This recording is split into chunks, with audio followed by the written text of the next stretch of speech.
Hello everyone, Miss Carrie here. Today I have an out-of-this-world card tutorial for you. You're going to learn how to make a double panel shaker element, and I'll show you a creative way to use a letterpress die without a letterpress machine. I'm going to be creating a Get Well card. I'll be using the Space Saucer die set to create a shaker element. And I'm going to add a little alien from the UFO Hello die set. This collection is designed to create a circle card. There is a separate die from Trinity stamps that you can purchase to make a fun UFO. On this card, we're just going to use the little alien, and we're going to place him inside of the space saucer. As I create today's project, I'll bring in a few additional supplies. As always, I encourage you to use what you have in your collection, but if you would like a list of the items I'm using, one has been provided for you in the description below, along with my affiliate link to the Trinity Stamps shop. Let's go ahead and get started with the project. I've already used the Space Saucer die set to cut out all of the pieces for the shaker element. I have 2 frame pieces that I cut from a silver cardstock. I also have some frames that I cut from white. I have cut 8 of these and glued 2 stacks of 4. These are going to be used in lieu of foam tape around the shaker element. I have also cut out all of the other elements that I need for the space saucer. And I have cut 3 acetate pieces using the larger die. This is what I'm going to use to create the panels for the shaker. Let's go ahead and begin with that double panel shaker first. Instead of foam tape, I have stacked cardstock die cut frames. 4 layers of white cardstock have been glued together, and I'm going to adhere these onto the piece of acetate. For me, this is easier than trying to shape the foam tape into that saucer dome, and it gives a nice, clean, finished edge. Once the glue has set, I'm going to fill this section with the bathwater semi-opaque shaker pop beads.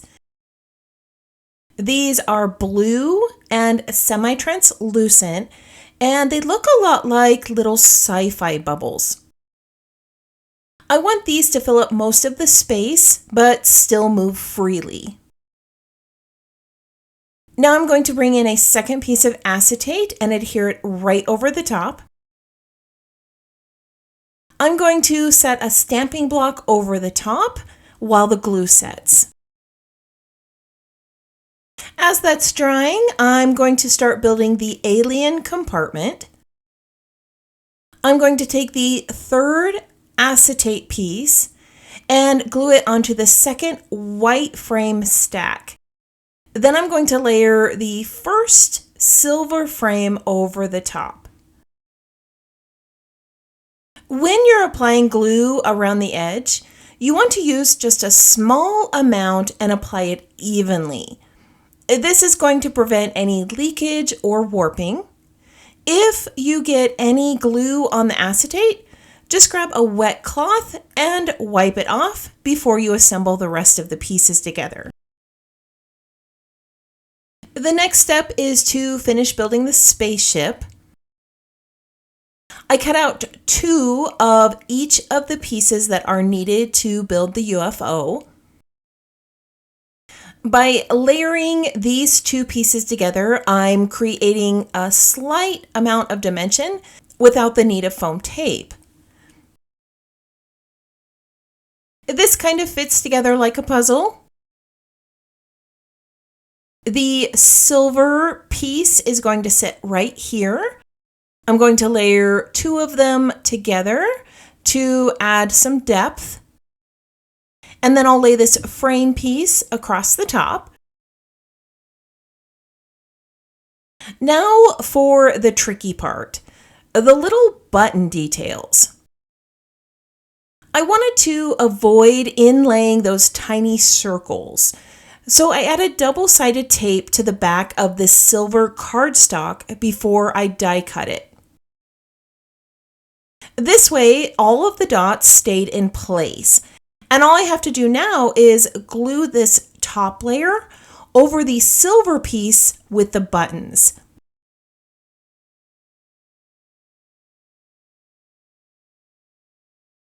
It looks just like I spent time inlaying, but I didn't. I'm going to peel off the backing from the double-sided tape and press this in place. I like how that silver detail gives this a nice shiny metallic look. Now we're going to assemble our little alien. This comes from the UFO Hello die set. There is a body, a solid head layer, and an outline with facial features and some eye pieces. Now, my hands were struggling a little bit today, so I'm simplifying the process. I cut one of the solid alien heads in pink. Then I layered the facial outline die over the top, and I cut it again. I also cut a full head in black, which, when glued behind the pink, is going to make the eyes and nose stand out. This is much simpler than trying to adhere all of these smaller pieces to the face of the alien. Lastly, I'm going to add those white eye pieces on top for detail. This is a great trick for beginners who don't want to fuss with inlay pieces. It's also a very simple way to add a little bit of dimension without overcomplicating the design.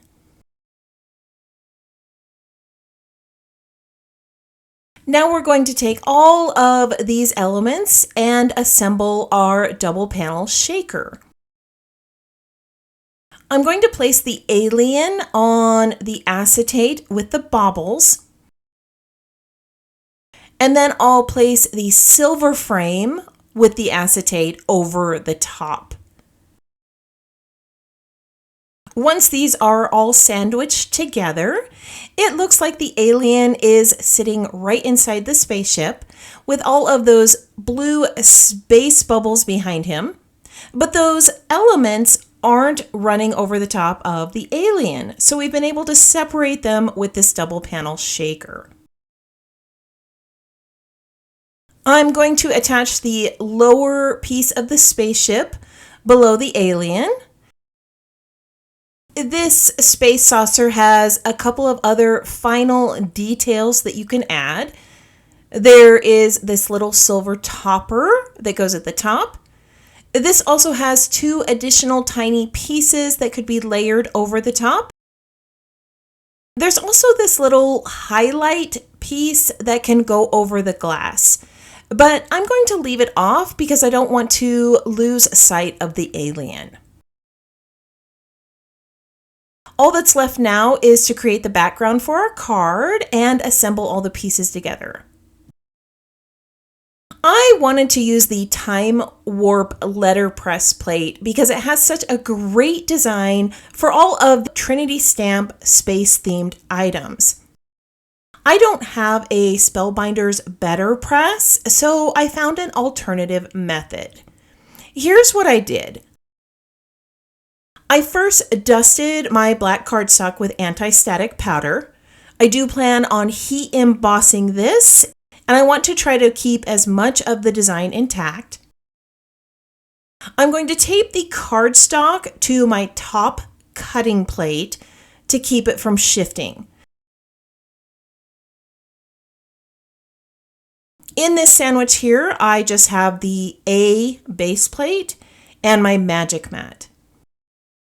I'm going to ink the plate with white pigment ink.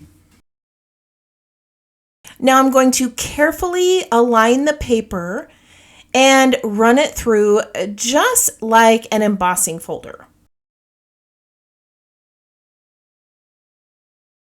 Now I'm going to carefully remove the cardstock. You'll be able to see some of that time warp design, but it's not as good as if I had the BetterPress. But like I said, this is a great alternative for those of you who don't. I'm going to pour some fine white embossing powder over the top. I'll tap off the excess, and then I'm going to heat set the image with a heat tool.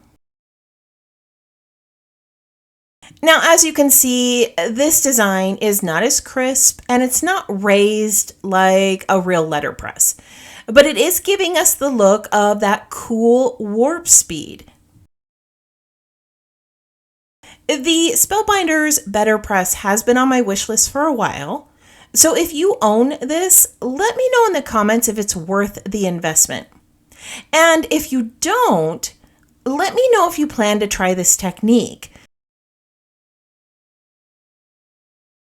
Let's finish our card. I trimmed down the Warp Speed background and mounted it onto some pink cardstock to match the alien, and then I attached it to a black card base. I'm going to glue the shaker spaceship to the center. How cute is that? And I'm going to add a sentiment that I stamped using the Healing Wishes stamp and die set. This reads, "Wishing you a speedy recovery." Perfect for our Warp Speed theme, right? And that's it. We now have a pink alien double shaker card with a Warp Speed embossed background and a punny sentiment. I hope that you enjoyed learning how to create this project. The double panel shaker element and the hack for the letterpress plate are just two of the tips that I enjoyed sharing with you today. I want to thank you for joining me today. If you enjoyed this tutorial, please like the video, subscribe, and leave me a comment below. I hope you have a wonderful week, and I can't wait to see what you create.